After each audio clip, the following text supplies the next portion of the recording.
Hello and welcome. In this video, I'll be doing how to use Brave Sync across devices.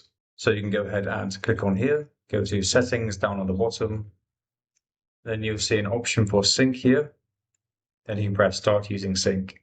So sync sets up. To start, you need a Brave installed on all of the devices you plan to sync, then securely link them together. So you can either use either sync code or start a new sync chain.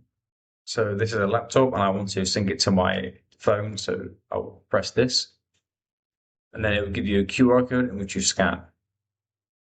So what you need to do is on your mobile device, go to the Brave Sync settings, click on the scan sync code and use your camera to scan the QR code. So you should get a code like this. It's just a randomly generated password with random letters. So once you've done that, go to here, press I have a sync code. So on my phone, I generated a new sync chain and then press I have a sync code.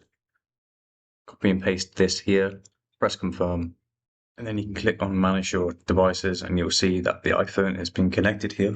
And here we have some sync settings so we can manage what information we would like to sync between the devices. So everything or customize the sync. So yeah, that is how you do that, guys. I hope this video helped. Speak to you soon.